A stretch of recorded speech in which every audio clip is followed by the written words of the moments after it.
Hello everybody. हा वॅक्सिनबद्दल मी तुम्हाला एक शॉर्ट अपडेट देतो. 2 बातम्या आलेल्या आहेत. एक अमेरिकेतली आहे. एक 3-4 दिवसापूर्वी ही बातमी आली आहे. खरं तर ही आठवड्याभरापासनं हिच्याविषयी बोललं जातं आहे, या कंपनीविषयी, फायझरविषयी. आणि भारतातनं देखील एक बातमी आली आहे. भारत बायोटेकची जी वॅक्सिन आहे त्याच्या फेज 3 मध्ये जाण्यासंदर्भात बातमी आहे. तर दोन्ही चांगल्या आनंदाच्या बातम्या आहेत, पण ह्या अपेक्षित अशा बातम्या आहेत. यात खूप असं ब्रेकिंग वगैरे असं काही नाहीये. तुम्हाला आठवत असेल, मी काही आठवड्यांपूर्वी एक व्हिडिओ वॅक्सिनवर केला होता आणि म्हटलो होतो की दिवाळी आणि ख्रिसमसच्या मध्ये एखाद दुसरं वॅक्सिन अप्रूव्ह होऊ शकतं आणि अर्ली नेक्स्ट इयर ते उपलब्ध होऊ शकतं. तर या भाकिताप्रमाणेच सगळं घडतंय. तर बघूयात काय आहे. मित्रांनो, तुमच्या माहितीसाठी एक हा चार्ट दाखवतो आहे. सध्या आंतरराष्ट्रीय पातळीवर WHO मान्यतेसकट असं कुठलंच वॅक्सिन अप्रूव्ह झालेलं नाही. असं असलं तरी रशियाने 2 वॅक्सिन्स अप्रूव्ह केलेले आहेत, स्पुटनिक 5 आणि एपिवॅक कोरोना म्हणून. हे 2 एपिवॅक कोरोना त्यांनी नुकतंच अप्रूव्ह केलं आहे. याचं फेज 3 ट्रायल देखील झालेली नाही आहे. आणि स्पुटनिक 5ची फेज 3 ट्रायल सुरू झालेली आहे, पण त्याच्या आधीच हे अप्रूव्ह झालं होतं. तर याला मेडिकल सेफ्टी एफिकसीच्या दृष्टीने तसं काही फार महत्त्व नाही आहे. त्यामुळे let us ignore them unless त्यांचं फेज 3 ट्रायल जे भारतात बोलणं चाललंय डॉक्टर रेड्डीसोबत स्पुटनिकचं, ते जर सक्सेसफुल झालं, त्यातनं रिझल्ट आले, तर मग त्याला महत्त्व राहील. तर अमेरिकेमध्ये अमेरिकन जे स्टेट्स आहेत त्यांनी एक असोसिएशन केलं आहे आणि त्या असोसिएशनचं नाव आहे ऑपरेशन वार्प स्पीड. म्हणजे वॅक्सिनेशनच्या संदर्भात पब्लिक फंड्स प्रायव्हेट कंपन्यांना देऊन त्यांची एक पार्टनरशिप केली आहे. म्हणजे वॅक्सिनेशन ही फास्ट करता येईल आणि प्रायव्हेट कंपन्यांना टेन्शन राहणार नाही पैशासंदर्भात. म्हणून त्यांनी 3 कंपन्यांना हे स्पॉन्सरशिप दिलेली आहे. त्यातली पहिली आहे फायझर बायोटेक, दुसरी जी आहे ती मेडोना आणि तिसरी जी आहे ती ऑक्सफर्ड युनिव्हर्सिटी ॲस्ट्राझेनेकाचं जे कॉम्बिनेशन आहे ती कंपनी. या कंपन्या बऱ्यापैकी ॲडव्हान्स स्टेजमध्ये फेज 3 मध्ये आहेत आणि यांचं प्री मॅन्युफॅक्चरिंग आणि प्री ऑर्डरिंग देखील झालेलं आहे. म्हणजे अप्रुव्हल होण्याच्या आधीच यांनी डोसेस तयार करून ठेवलेले आहेत. हे मी पूर्वी देखील बोललो होतो. आणि प्री ऑर्डर म्हणजे अनेक देशांनी यांना ऑलरेडी त्यांच्याकडनं कॉन्ट्रॅक्ट करून घेतला आहे की तुमचं अप्रूव्ह झालं की आम्हाला एवढे कोटी डोसेस द्या. जपान असेल किंवा जे श्रीमंत राष्ट्र आहेत यांनी प्री ऑर्डरिंग करून ठेवलं आहे. तर आता सध्या ही जी बातमी आलेली आहे ही कशी आली, कशा संदर्भात आहे, तर ही फायझर बायोटेक हे जे कॉम्बिनेशन आहे, यांचं जे कोलॅबोरेशन आहे, तर याच्या संदर्भात आहे. बायोटेक ही जर्मन कंपनी आहे आणि ही वॅक्सिन क्षेत्रातली नाही. हे खरं कॅन्सर रिसर्च करणारे लोक आहेत, पण कोरोना येताच यांनी वॅक्सिनच्या क्षेत्रात काम सुरू केलं आणि फायझरने त्यांच्याशी कोलॅबोरेशन केलं. तर यांनी आता असं इंडिकेशन दिलेलं आहे प्रेस रिलीजमधून की त्यांचा डेटा जो आहे, इफिकसी डेटा फेज 3 मधला, हा पुढच्या महिन्यात उपलब्ध होईल, साधारणतः 2-3 आठवड्यात. आणि मग ते इमर्जन्सी यूज ऑथरायझेशनसाठी अमेरिकेतल्या FDAला, फूड ड्रग ॲडमिनिस्ट्रेशनला अप्रुव्हलसाठी ॲप्लिकेशन करतील. याला EUA, इमर्जन्सी यूज ऑथरायझेशन म्हणतात. आणि मग ते 2-3 आठवडे त्याच्यावर सगळा स्टडी करतील आणि अप्रुव्हल जर ते योग्य असेल तर मिळेल. आणि त्यानंतर मग हे डोसेस जे साठवून ठेवले आहेत कोल्ड स्टोरेजमध्ये, -100 डिग्री फॅरनहाईटला ते स्टोअर करून ठेवावे लागतात, ते डिस्ट्रीब्युशनसाठी दिले जातील. त्यात अजून पुन्हा तिथलं राजकारण, नवीन सरकार आणि अजूनपर्यंत आतून काय डेव्हलपमेंट्स होतात या सगळ्या त्याला अफेक्ट करतील.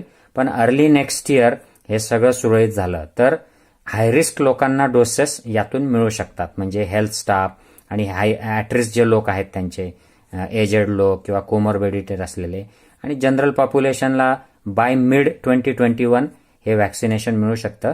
त्यांचा असा अंदाज आहे की बाय जून 21 सगळ्या अमेरिकन्सला ते उपलब्ध होईल, सगळं सुरळीत झालं तर. तर ही एवढीच कंपनी फक्त फायनल स्टेजला नाही आहे. याच्यासोबत मॉडर्ना नावाची एक कंपनी आहे, ते देखील अशाच फायनल स्टेजमध्ये आहेत. ते देखील अशीच अनाऊन्समेंट करू शकतात. अजून ऑक्सफर्डची जी ट्रायल आहे ती देखील फायनल फेजमध्ये आहे. जॉन्सन अँड जॉन्सनची ट्रायल सध्या पॉजला जरी असली तरी ती लवकरच सुरू होईल. त्यांच्याकडे एक ॲस्ट्राझेनिकाची ट्रायल पॉजला ठेवली होती, काही त्यांना पेशंट कॉम्प्लिकेशनमुळे. ती देखील आता तिला पुन्हा गो हेड करायला मिळालंय, तर ते पण रिझ्यूम करतील.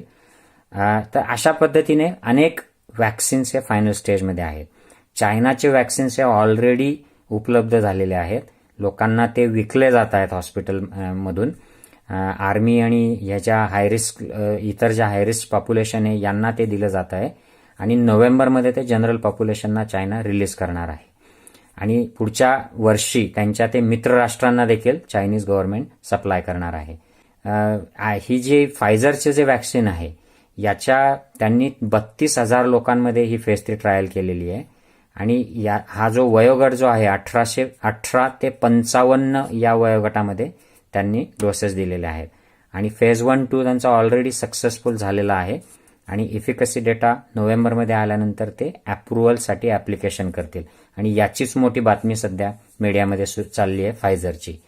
तर हा आता थोडासा इलेक्शन तिथे अमेरिकेत आल्यामुळे या अनाउन्समेंट जी आहे की आम्ही अप्रूव्ह करणार आहोत, अप्रुव्हलसाठी ॲप्लिकेशन करणार आहोत असं अनाउन्समेंट आताच करणं याच्याकडे थोडं शंकेने बघितलं जात आहे की याचा काही कुठे इलेक्शनसाठी कोणाला तरी कुठल्या तरी पक्षाला फायदा व्हावा यासाठी काही अनाउन्समेंट आहे का असं देखील थोडं शंकेने बघितलं जात आहे. पण आपण अशी आशा करूयात की हे सगळे फायनल स्टेजमध्ये असल्यामुळे 1 ना 2 वॅक्सिन्स लवकरच अप्रूव्ह होतील आणि ते वापरायला देखील येतील. पण अजून एक याच्यात एक ड्रॉबॅक असा आहे मित्रांनो की FDAने जे क्रायटेरिया सांगितले आहेत की तुमच्या वॅक्सिनचे जे व्हॉलेंटियर्स आहेत त्यातले 50% लोकांना कमीत कमी तुम्ही 2 महिने फॉलोअप केला पाहिजे आणि तो डेटा उपलब्ध असला पाहिजे आणि त्यात सेफ्टी इफिकसी प्रूव्ह झाली तर आम्ही इमर्जन्सी यूज ऑथरायझेशन करू. तर याच्यामध्ये 2च महिन्याचा हा डाटा आहे. 2 महिन्यानंतर काय होतं, हे दोन इंजेक्शन्स लोकांना दिले जात आहेत. बहुतांश वॅक्सिनचे 2 डोस लागणार आहेत. जॉन्सन अँड जॉन्सन फक्त एक डोसचं वॅक्सिन ट्राय करत आहे. तर 2 महिन्यानंतर पुढे काय, तर याचा खरा अभ्यास हा प्रत्यक्षात लोकांना दिला गेल्यानंतरच होणार आहे. आणि अमेरिकेमध्ये सुरुवातीला क्लोरोक्विनला त्यांनी इमर्जन्सी यूज ऑथराईज केलं, नंतर प्लाझ्मा थेरपीसाठी केलं आणि खरं म्हणजे याला खूप विरोध झाला मेडिकल कम्युनिटीचा, सायंटिस्ट लोकांचा. तरी देखील हे पॉलिटिकल प्रेशरमध्ये पुश केलं गेलं आणि तसंच काही आता या वॅक्सिन्सच्या संदर्भात देखील होईल का अशी देखील शंका आहे. म्हणजे माझं असं मत आहे की प्रत्यक्षात वॅक्सिन काम करेल की नाही आणि त्याचे खरे साईड इफेक्ट्स काय आहेत हे लोकांमध्येच बघायला मिळणार आहे. कारण याचा शॉर्ट टर्म डेटाच फक्त अवेलेबल आहे, लॉंग टर्म डेटा उपलब्ध नाही. त्यामुळे हे घाईचंच आहे. पण आता त्याला पर्याय देखील नाही कारण लोक धोक्यात आहेत. बहुतेक भरपूर लोक मेलेले आहेत आणि जगभर आता हे सगळं अर्थव्यवस्था बंद झाल्या आहेत, बॉर्डर्स क्लोज आहेत, सगळं ठप्प झालं आहे. त्यामुळे हे ओपन होण्यासाठी अशा पद्धतीचे अप्रुव्हल्स मिळणार आहेत. भारतात काय परिस्थिती आहे, तर भारतात आपलं जे भारत बायोटेकचं वॅक्सिन आहे त्यांनी एक आपल्याला चांगली बातमी दिली आहे की त्यांचं फेज 2 जे आहे ते त्यांना चांगले रिझल्ट्स आलेले आहेत. सो इट इज सक्सेसफुल म्हणून त्यांना आता फेज 3ची मान्यता ICMRने दिली आहे. तर ते लवकरच आता फेज 3साठी 25,000 व्हॉलेंटियर्स रिक्रूट करतील आणि ते 5 राज्यांमध्ये ते रिक्रूट होणार आहेत. बिहार, ऑब्व्हियसली बिहारमध्ये निवडणुका कदाचित असल्यामुळे घेतलं असेल, सांगता येत नाही. महाराष्ट्र आहे कारण इथे सगळ्यात जास्त कोविड आहे. हरियाणा आणि साऊथ इंडियातले 2 स्टेट्स आहेत, तामिळनाडू आणि तेलंगणा. तर आपण या राजकारणात न जाता या व्हॉलेंटियर्समध्ये 2 ग्रुप्स केले जातील आणि त्यातून जो रिझल्ट येईल होपफुली बाय एप्रिल-मे 21 आपल्याला काही ना काही यातनं रिझल्ट्स मिळतील. तर पुढच्या वर्षाच्या मध्यापर्यंत या वॅक्सिनचं जर सगळं सुरळीत झालं तर हे देखील आपल्याला उपलब्ध होईल.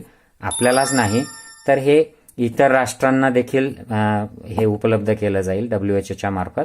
कारण WHOचा एक कोवॅक्सिन नावाचा एक प्रोजेक्ट आहे.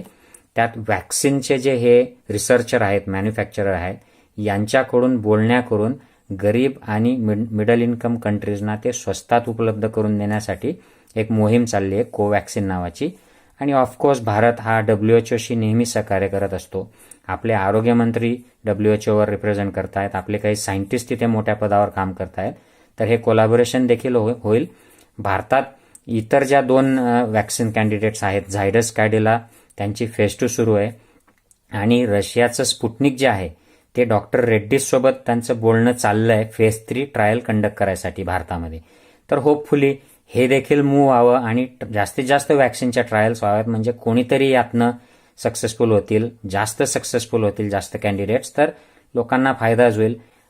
तर आशा करूयात बाय अर्ली नेक्स्ट इयर लोकांना वॅक्सिन उपलब्ध होईल. आपल्याकडे भारतात हे कधी उपलब्ध होईल, तर आपलं सरकार अशा सुरक्षित आणि एफिकसी असलेल्या वॅक्सिन मॅन्युफॅक्चरर्सशी बोलणी करून ते भारतातच मॅन्युफॅक्चर जेव्हा सुरू करेल आणि त्याचं स्टोरेज आणि डिस्ट्रीब्युशन हे मोठं चॅलेंज असणार आहे. भारतासारख्या देशामध्ये कोल्ड चेन लागते, जरी थंड प्रदेश जरी असले तरी यात देखील कोल्ड चेनमधनंच हे वॅक्सिन सप्लाय करावं लागतील आणि भारतात ही एक मोठी समस्या असणार आहे. आपल्या सरकारने अशा कंपनीजशी बोलणं सुरू करून त्याच्या संदर्भात मॅन्युफॅक्चरिंग आणि स्टोरेज आणि डिस्ट्रीब्युशन याची आत्ताच सोय करायला सुरुवात केली पाहिजे, म्हणजे हे आपल्या लोकांना देखील वेळेत मिळेल. I hope this update helps you to inform yourself. Please do share with others. Take care. Bye bye.